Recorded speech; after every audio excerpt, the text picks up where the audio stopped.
I'm about to do Deer Floor 1. This is the team I'm using with Melly and Freyr both in attack crit gear, and Escanor and Jormungand are in attack defense.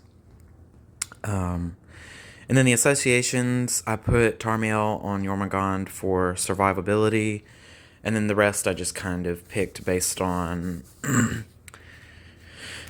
either association bonus or like I gave Sariel's Grace to Trader Melly for when he crits. But anyway, I'll start and I'll explain as I'm going through what I'm doing and why I'm doing it.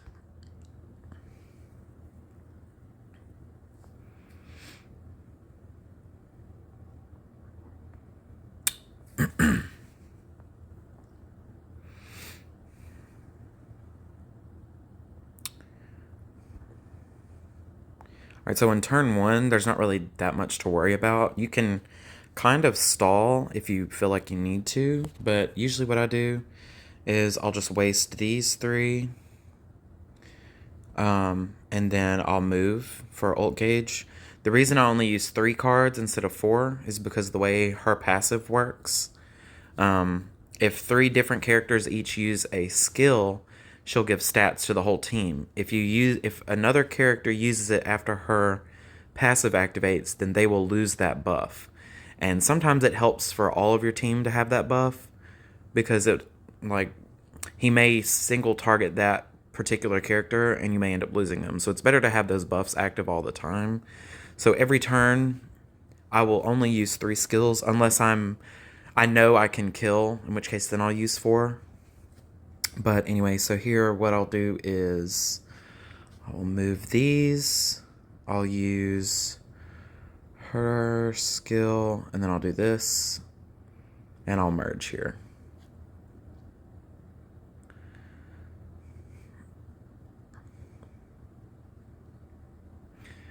Alright, so for phase 2, you need to remember that this is where the color wheel starts. This is where you have to pay attention. So what you're going to want to do is, so I'll just do this just to show you that it can work. So if you use a Trader Melee skill, he will not activate the color wheel, but as soon as I'll just use Escanor first, and then you have to follow up with the red card. So I'll do this, and then I'll move for ult gauge. And now the color wheel is activated.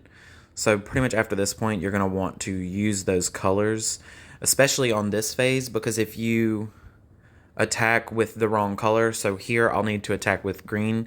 If I were to attack with Escanor or anyone else, it would attack disable the whole team, I think for 2 turns. So you definitely don't want to do that. So here I'll do this, and then blue, and then I can probably go for the kill here, so I'll just do this, and then I will move for ult.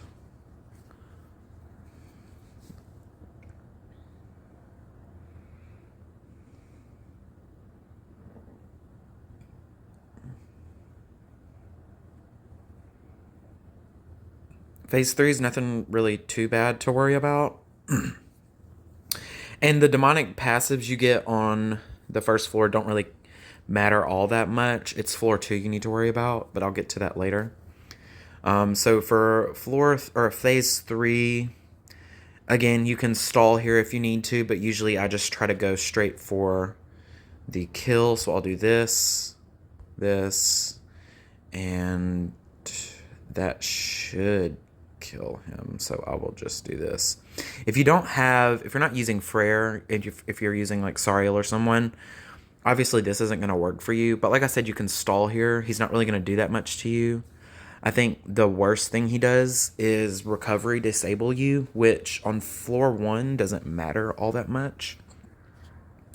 And then phase 4, you have to worry about the color wheel again. So I'm going to do this. And then, so green followed by blue. And then this will kill, but I'll just go ahead and do this, just to be safe. Of course, my Escanor is 1/6. If yours isn't, it's not really that big of a deal. Especially for floor 1 because everyone does so much damage. And that's it.